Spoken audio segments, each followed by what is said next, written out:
Say welcome to the MLB on FS1 postgame show presented by Strauss Workwear. We are all tied up 2 games apiece in this best of 7, so it's a best of 3 right now. The road team winning every time, and the Blue Jays are 5-0 this year in Seattle. Welcome to the postgame. Lot to do with Derek Jeter, David Ortiz, Alex Rodriguez, and I'm Kevin Burkhardt. We'll get to Dontrelle Willis in just a moment. Max Scherzer, 41 years old. Turn back the clock, A-Rod. That's right. I mean, what a performance. I mean, the one thing is, this guy's done it before. He's a warrior. We talked a little bit in the pregame, but he did it in a beautiful way. He did it with locating his fastball, not 100, but mid-90s. Breaking ball, slider, cutter, changeup, change velocity on that thing. He had more chase in that curveball than he's had his entire career. I don't know what else to say. It was beautiful. The longest I know Max Scherzer is he represents an ace tonight.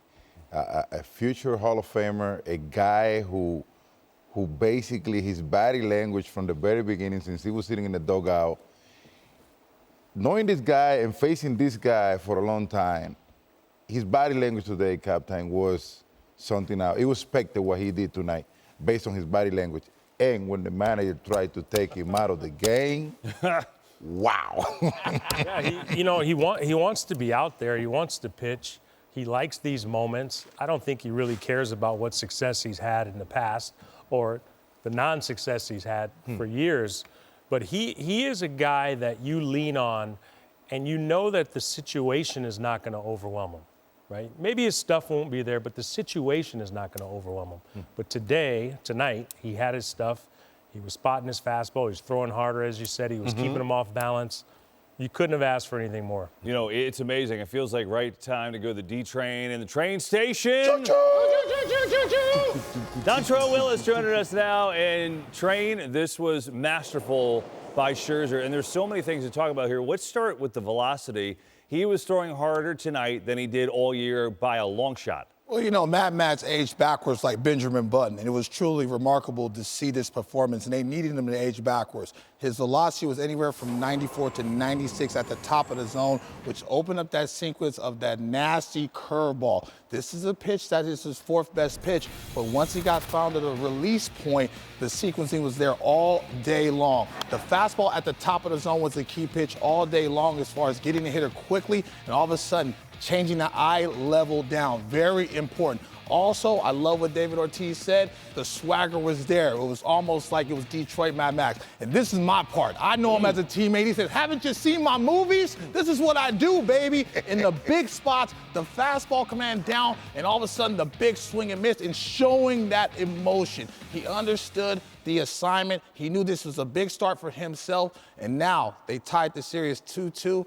I don't know. I think my Toronto pick is starting to look good again, boys. There's so much there. Let's start with this. Strikeouts. Max Scherzer's got a lot of them. In playoff history, you see where he is on that board. He's creeping up the list. 176, 5th all time. And what was impressive tonight, Derek, all year, the curveball that Dontrelle talked about, all year, he had 8 total strikeouts on his curveball because it's not his go-to pitch. He had 4 strikeouts on that curveball tonight. How about Dontrelle Wayne Willis over there with the breakdown? Yeah, you should have never told me the middle name, Dontrelle. But no, he did the breakdown. And you know what? The great thing is, it doesn't make a difference when you get to the postseason what's worked for you in the past. The great thing about Max, he's a veteran pitcher. He understands what's working for him on a particular night. That was working for him, and he made the adjustment. This is a game of adjustments, right? From every time you see a pitcher, from pitch to pitch, at bat to at bat, you have to make adjustments. He made the adjustments. The Seattle Mariners offense didn't. You know what's beautiful about him is when you talk about preparation and adjustments, Derek, you're talking about that starts the night before. Watching Shane Bieber, watching spin, watching him put this Mariner offense in a rocking chair. And it's so much fun to watch the starting pitchers come back in the game, get deep into the game, and to do it not by overwhelming you with speed, but being able to tease hitters in the fringes, in the strike zone, out of the strike zone, up, down, east, west, Papi, masterpiece. Hey, you hit home. I tell you what, though, my only concern before this outing was getting to know that he haven't faced batter for 3 weeks. But, man, I can't wait to talk to him and find out why he did those 3 weeks. Because the Matt Scherzer, that we saw out there tonight, it seemed like he haven't lost his rhythm at all. I mean, this guy was performing at this higher level. Like, that's the Matt Scherzer that we know that get into the mound and get the job done. He was feisty. You called him a bulldog in the preseason. He was all kinds of feisty, barking his manager Big back bull, in the dugout. everything you want to call him. And meanwhile, while Mad Max was doing that, Vladdy was hitting another home run. He's got like 75 of them in this postseason. Actually 5, but you get the idea. He's with Ken Rosenthal now. Thanks, Kevin. Vlad, you hit your 5th home run of the postseason tonight. Big offensive night. But let's talk about Max Scherzer. How would you describe what you saw from him tonight? That's him, you know. That's Max, Hall of Fame. He compete every time.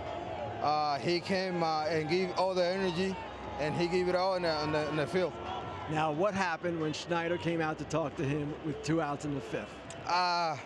They asked him, is he's okay? He said yes, you know, and everybody go back to his place. You know, when a Hall of Fame like this told you he's good, you got to live in the game, and he showed he's good. Series is tied 2-2. No matter what happens tomorrow, we're going back to Toronto. Mm-hmm. Vlad, how much better do you feel about your chances than you did 2 days ago? I mean, we play, like I say always, I believe in God and I believe in this team, you know, and when you play one day at a time, one about a time, something big can happen. And to us, it's like we came here and try to win the series, you know, and to us, we got 2, and tomorrow we're going to find a way to win the next one. Vlad, thanks a lot. Thank you. Kevin, back to you. All right, Kenny, appreciate that. Vlad, thanks. So, all right, this is so great. We saw as you look at Vlad goes, this offense goes in their wins. He crushes. He leads away, as Papi talked about. We'll get to that in a second. But we saw the video of Scherzer barking John Schneider back in the dugout, and I love Vlad. He's like, no, he came out. He's okay. So go back to your place. You think that's really what's happened? I tell you what, man, Matt Scherzer is a bulldog, man. I mean, he's present. What he brings to this organization, and being a veteran, his leadership, man. Look at that right there. I mean, if I was watching this and I was getting goosebumps. Color eyes. Look, I told you. Look. He wanted to fight the shark tonight. Yeah. That's the Max Scherzer that we know. Place. It's fine. We're good. Hey, I don't want no part of you. And Derek and Papi, you in your early days, we've been in a lot of meetings like that. And Joe Torre would always say, I asked a question to the pitcher, but I listened to Posada, the catcher, because he's going to lie to me and he's going to tell me the truth because he's actually receiving it. Mm-hmm. But when you see that, and you see that from great pitchers, I'm sure you had Schilling and Pedro, we had Rocket and Messina and Pettit. When you see a guy wanting to compete, man, what that does to a team is incredibly inspiring, and that's what he did tonight. This starter had the power to get our mojo back. Like you say, Era, we play with guys that their body language, their attitude, motivate us to just be behind and have their back. I remember those days when Curt Schilling got that surgery on his ankle, and I was looking at it, I was like, is this really happening? When that guy went out there, we weren't like, hey, Papi, that's a terrible example. I know, but you brought that up. No, but I'm going to give you a better example. Papi, remember at Old Yankee Stadium when you were on deck and I was at third base and my body language was, and you said, come on now, pick up that body language. All those little things really matter because humans are playing the game and it's a very, very difficult game. So body language, the way you carry yourself is very, very important. Mm-hmm. Toronto's back in this series. Like Anthony Masterson, our senior executive of MLB research at Fox said, 2 Cy Young Award winners pitching like Cy Young Award winners. Bieber and Scherzer pitched exactly how they did when they won the Cy Young. It's the reason why it's 2-2. And I don't want to get into momentum and all that, but that's the reason why they're here. Derek, Cy Young showed up in that. The other thing about, you said it earlier, Papi, experience in October matters. Oh, yeah. Both Kirby and Castillo, brilliant young pitchers, didn't show up in a big way. The veterans, Bieber and Scherzer, show up in a big way. I just want to state one thing, Derek. You really elevated Tones, who's our like that, right? Who's our backbone of this show. Yeah. But he was at a time called Statman. Got a from Pete promotion. Rose. Yeah, well, you know. And now he's the senior director of research, which is what he is. I told him, give me your title. That's love what it. he gave me. It's fantastic. Promotion time. Let's go back. Let's assess Max. We showed him, of course, in that key moment, the fire, want to stay in the game. How about before the game? I mean, Again, we called Bulldog during the game. We talked he likes to swim with sharks. Before the game, he was going crazy. Look at this. Locked in, man. Let's go. Locked in. He won. He won this game, guys. Shooter. He won this game. Look at that. John. Family, get out of the way, man. John Wayne. That's amazing. That's amazing. So Which good. one, left so or right? good. Yeah, it was, I gotta that's go left good. because I'm lefty. I thought it was like Shooter McGavin. Shooter. Whatever works. George Springer works for this Blue Jays offense, and he's with Tom Verducci. Thanks, KB. Well, George, you get the series back to Toronto. 2 nights with 21 runs, 29 hits. What does the momentum feel like on your side when you play this version of fast break baseball? I mean, it's just kind of who we are as a team. You know, get the next guy up to the plate. You know, do anything that you can do to pass the baton on to the next guy. So, you know, good quality of bats the last couple days, but it's on to tomorrow. George, you had one of the better seats to see Max Scherzer's probably most entertaining confrontations of the night. That was with his manager, John Schneider. Tell me what you made of that scene, and more importantly, the game that he delivered. Yeah, I mean, you know, he was huge for us today. He was who he is. You kind of stay away from him. You know, you don't really want to get in Max's way. So you kind of just let Max be Max, and it was entertaining for sure. George, thank you. We'll see you in Toronto. All right. Back to you, KB. All right, Tom, George, I appreciate that. It's so great what Max Scherzer was able to do tonight. He's done it so many times in his career. But I want to go back to something that we've talked on this show about winning baseball, Derek. All right, Andres Jimenez had a great interview last night. Just came on, hit that home run, and talked. Tom Verducci said, I was just, basically I thought about bunting to move the runner over. Then I was just trying to hit the ball at the right side, and he hit it out. So today, he did both. He hit a home run again, and then he had a key bunt in another rally in the 4th inning. He showed you the whole versatile way of winning baseball. That's how you win.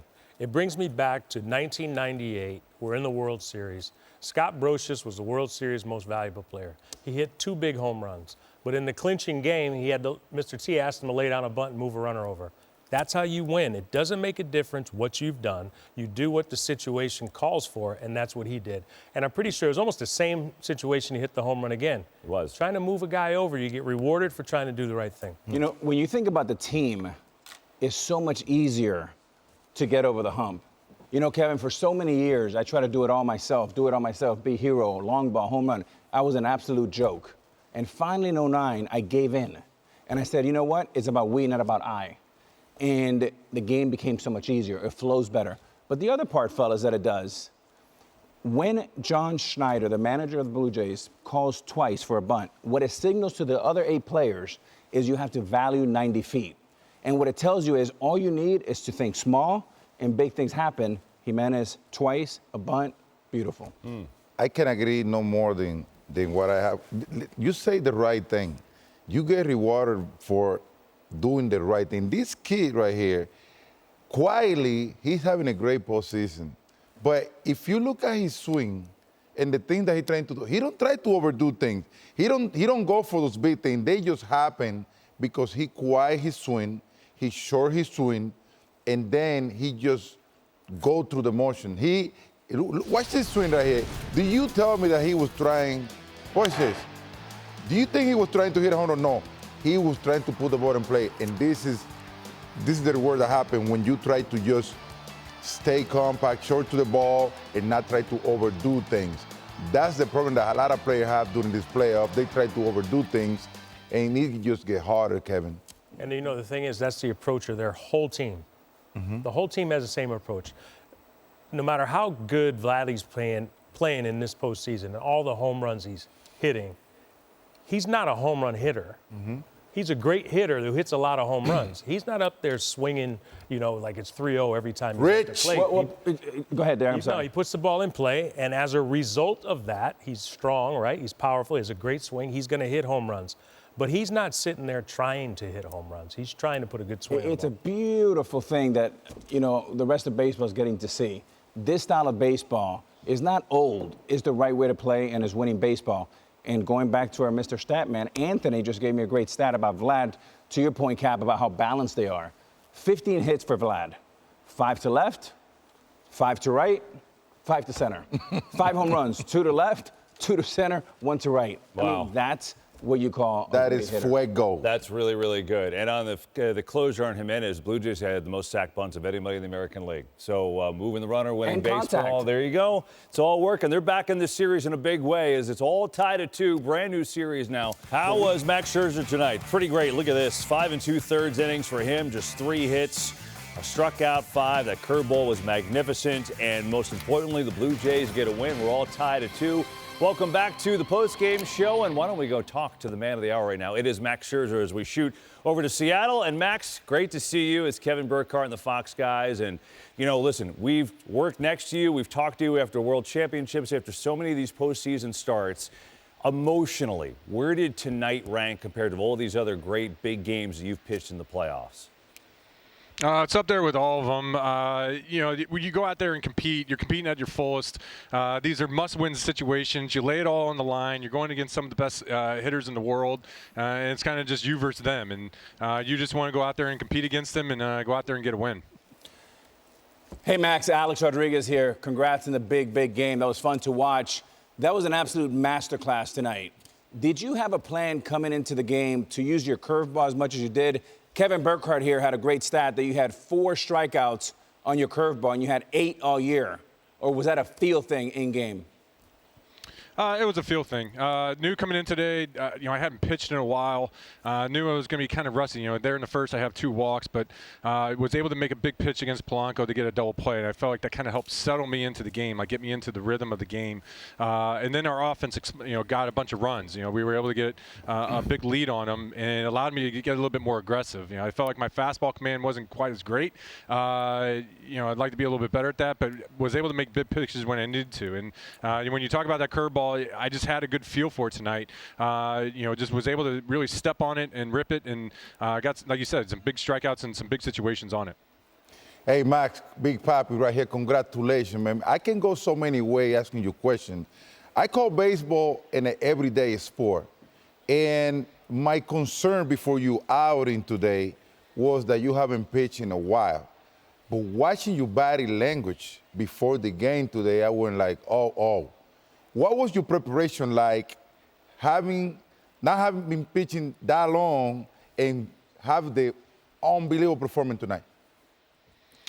I actually kind of, you know, thought back to some previous times where I've been coming off the IL, and I've actually had some good starts coming off the IL immediately. So I knew if as long as my arm was good, I'd get going in the rhythm of the game. I could execute pitches, and that's what it was about. Coming out here and trying to execute, you know, all the pitches and to all the locations. And as the game went on, I just felt like I got better and better with that. Max, what's up? This is Derek. First of all, great job. But I know just from playing against you all those years, you're the type of pitcher that really feeds off your emotions. So I'm going to ask the question I think everyone wants to know. Talk to me about the extended conversation you had with the manager when he came out to the mound. Yeah, you know, it was a 2-out situation. I just to check the board. I think I was at 69 or 70 pitches. My arm felt great. You know, 2 outs, and Randy was coming up, and in my head I was going through, you know, kind of my sequence of how I wanted to pitch Randy, you know, thinking through the situation. And all of a sudden I see Schneid's coming out. It kind of caught me off guard, and you know, that's just where one of those moments where I know I wanted the ball. I knew the situation of the game. I wanted the ball, and I basically told him that in a little bit different language. I love it. I absolutely love it. Hey, Max, Alex here, one more. After coming out 0-2, this is such a great offense. You guys have been so consistent. How confident do you feel in Game 3? And obviously going into Game 4 feels different now. But coming to Seattle, what was the feeling in that clubhouse? Really kind of the same. I don't want to get too high or get too low. Yeah, when you lose, you know, 2 games at home, you're down 0-2, you know, it's a crappy feeling. But on this team, we have been so resilient. We've come back so many different times, and we're an unbelievable team. Our clubhouse, it's everybody within that clubhouse pulling on the same rope in the same direction, and we believe in each other all the way through. And so coming in here to Seattle, you know, we've had 2 good ball games. You know, our offense has done a great job. Pitching's done great as well. So we've kind of played our game. But I also know that this is 3 games, you know, basically 3 games left. It's going to take a heck of an effort to win 2 more. You know, Max, just to want to tell you, talk to Vlad. Vlad talked to Ken Rosenthal after the game about your mound meeting, and he was very calm. But he said, no, manager was just asking if everybody's okay. And he said, no, just go back to your place. So that's how Vlad described that little mini confrontation, if you will. But maybe you can give the viewers here a little bit insight about Vlad, because the reality is the Blue Jays don't get a ton of run until the playoffs now in America. And seeing him every day, Vladimir Guerrero Jr., what blows your mind? His IQ. He's really playing great ball, but he's doing it with his head. He's really making smart decisions, and how he attacks pitchers. That's obviously everybody's going to look at the offense, but for me, it's how he's been playing defensively, how he runs the bases. He does a lot of great things outside of just hitting, and to me, that's a sign of greatness. Is when you're a total package type player, and so. You know, since I've been here, he's gotten smarter throughout the year. He's done so many things and made so many great plays for us throughout the year that makes you go, wow. So we all know his bat. We all know he can do that, but he's much more than that. He's a complete player, and that's what makes him special. Hey, Max, on a serious note right here, don't you think the color of your eyes was a distraction for the Mariners batter? Because it was for Jeter and A-Rod. Yeah, I always like having fun with it. I like having fun with it. You know, the blue and the brown, it's so much fun to have fun with everybody with it. So, yeah, I always hope it comes out to my advantage. Hey, honestly, man, when are you going to retire and come and join us? I'm having too much fun. This is you get to go out there and pitch in this environment. This is what you play the game for. It's so much fun to be in these type of situations. So for me, I just enjoy competing too much. Hey, I love you, though. And pitching till they get you with a wheelchair out of the field. Forget it. Hey, I still feel pretty good. My body feels great, so everything's good. So I still got your shirt with the 2 different colored eyes on it. I thought that was pretty good. So it's still in my closet. I love it. Love it. Love it. Love you, brother. Have a great time. Thanks, Max. Appreciate you. Congratulations. Great job, Max. Max Scherzer Hey, thanks, joining guys. us. Boy, we've talked to him. How many times have we talked to him after big playoff starts that he's had? And it was just so cool. You know, doing what he's doing, still doing it at that age and dominate. And gosh, I go back to the pregame, and we're being realistic about the fact that he hasn't pitched in 3 weeks, and you're wondering what he's going to be able to give or what the leash would be from John Schneider. And Alex, you said, hey, I would take 3 innings, 4, I'd jump for joy in a heartbeat just because he hasn't pitched so long. And he gives you 5 2/3. It's incredible. And, you know, Cap, you were talking about controlling emotions and the moment not getting too big. When you take that element out of it, then it's just a matter of health, executing pitches, but the moment's not going to be too big. This is an oxymoron here. But he has a slow heartbeat. Regardless of how he looks out there, he has an opportunity. He knows how to get that heartbeat down, make pitches, and he enjoys the moment. And when he talks about how good he feels and how much fun he's having, obviously, when you pitch like that, it's easy to have fun. Kevin, you say it all. This guy, we are interviewing him so many times in this situation, and I can never start talking about playoff experience. Guys, your heart rate go 100 miles an hour. In this situation, playoff, light get brighter, the baseball gets smaller. Not many people know how to control their emotion in this situation. He is one of the greatest for a reason. He knows how to get it done. And he's been doing it for a long time. You know, his first playoff appearance was against us in 2011. He went 6 innings and shut us out. So his performance and the results may be a surprise. Yeah, he may be a surprise to a lot of people, but I guarantee it wasn't a surprise to him. Right. Because he has a lot of confidence in his ability when he's on the mound. And notice what he was double-clicking on. When they asked him about Vlad, he talked about, you know, feel. He talks about getting smarter, defense, base running, all the little things to win games. And it's nice to hear that. So we got Vlad's description of the mound confrontation, which seemed very calm. Then Max told us that, you know, he seemed calm, but maybe used a few choice words. Why don't we hear from the manager, John Schneider, about his view of that confrontation and trying to take Max Scherzer out in the 6th? I just said, well, he started the conversation with, I'm good. And I said, are you sure? And I can't really, you could probably read lips, but I told him to execute. I'm leaving you in. I'm leaving you in to execute. And he did. I think he had no choice. That might have been like a WWE brawl if John tried to take him out at that point. You know, and it's interesting when you look at this. Shane Bieber and Max Scherzer, both guys who coming back from big injuries. Max was out for a good portion this year, right? Had a good stretch and then had a rough September, and as you said, didn't pitch in 3 weeks. Shane Bieber coming back from Tommy John for nearly 2 years and pitched an absolute gem the night before. Mariners offense, where's it gone? It's completely disappeared. And they have 5 hits, 3 of them by Josh Naylor tonight. So they go home where they're comfortable, and the offense is toast, Derek. That's something they got to figure out for Game 5. Yeah, we talked about it earlier. We talked about Castillo on the mound, but you got to, offensively, you have to be able to score some runs. You're not going to shut out the Blue Jays offense. They're just too deep. They're too talented. They make too much contact. They're able to put together big innings. Seattle's offense relies a lot, heavily, on home runs. They score more than 50% of their runs on home runs. And the issue is if you don't string together at bats, they're solo home runs. Solo home runs are not going to beat the Toronto Blue Jays. 2-run home runs aren't going to be. You got to be able to score in bulk. And, they can't change who they are. This is who they are. It's what's got them to this point. Sure. But they need to get a few guys rolling to keep up with Toronto. Seems like it's everybody's sleeping on a lineup. You need to have that one person who create the violence, that one person that had to stay hot so the rest of the lineup follow you. I mean, if you look at this Blue Jay lineup, you have a guy like Vladdy taking the lead. Everybody just follow him. What happened with the Mariners all year round, you have a guy like Carl Riley, you have a guy like Julio performing at the highest level offensively. They're not quite there yet. They need to go back to the old days where they carry that offense so the rest of the lineup can follow their step. Well, they are a 3-outcome lineup, right? It's either strikeout, the walk, or the home run. And you looked at the Blue Jays yesterday. They had 18 hits. 8 people checked in. 6 of them had multi-hit games.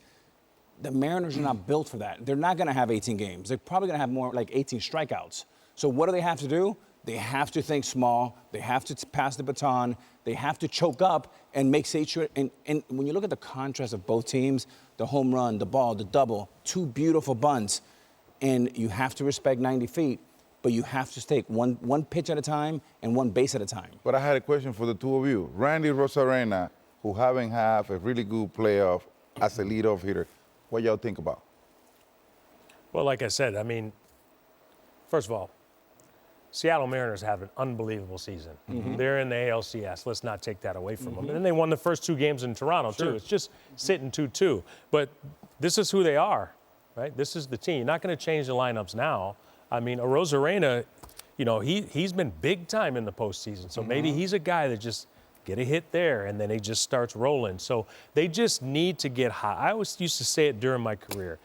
The best teams make it to the postseason and the hottest team wins. You have to get hot because every team is talented when you get to this. Preach, Captain. That's Captain talk. And we know this, right? Like, it's hard to get hot when you're home run hunting. The way to get hot is by a walk, is by a little bunt, is by hitting the ball the other way, is by a little lob shot. Sometimes luck makes the self-esteem. It does wonders for you.